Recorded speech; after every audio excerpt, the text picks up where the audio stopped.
refining, recreating, presenting. I heard this yesterday on a podcast between Tim Ferriss and Jon Batiste, one of my new favorite humans in the world. If you don't know who Jon Batiste is, look him up, look his music up, look him up on YouTube. Too much to say in this video, but he has become a guiding light for me in this journey. His wife is navigating a very complicated cancer. They're a very well-known couple. She's very public about it. He is her caregiver, and he's also a very, very famous musician and artist. And yeah, I have been drawing strength from Jon and the way he holds himself along his wife's cancer journey. And it's been really helping me. He's very positive.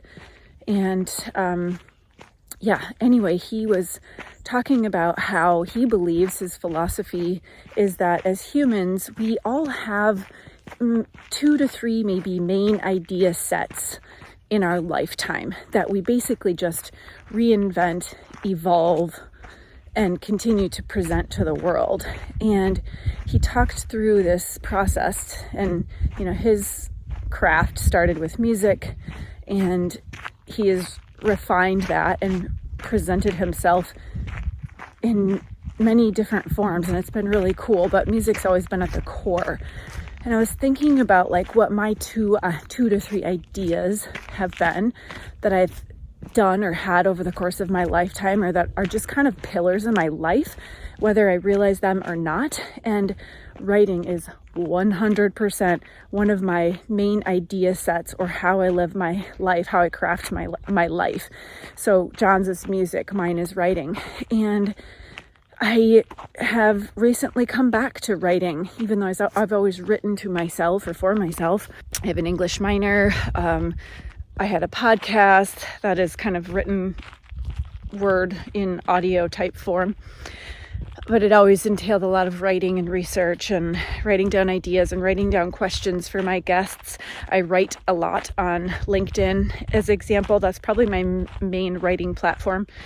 I write in my journal every single morning.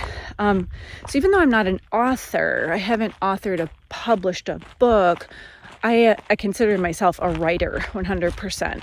And that, give yourself permission. You don't have to write a book or author a book to consider yourself a writer.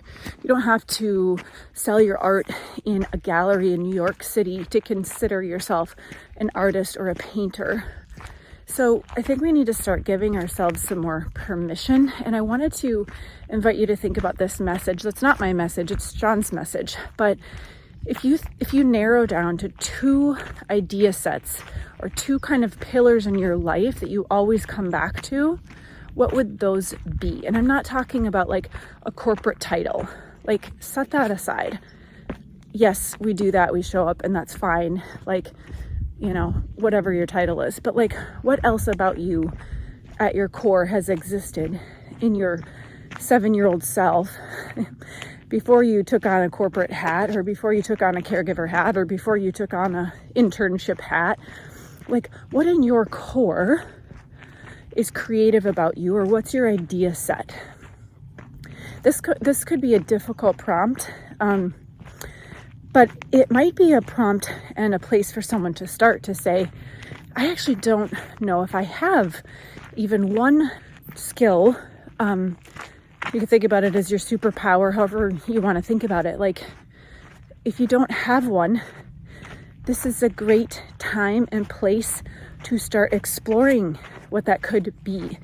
And a big part of exploring that and starting to let those ideas flow is self-reflection and asking yourself these questions and writing things down on paper. So for the writing prompt today, just to summarize, what is 1 to 2 idea sets, belief systems that you have that have guided your life, that are your guiding light?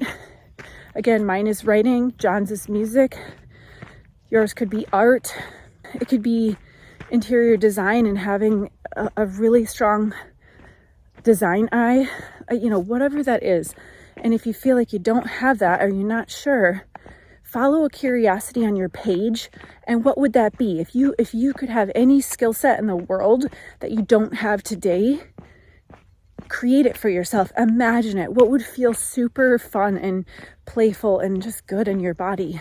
Write that down and know that that's okay. This could be a place for you to start today.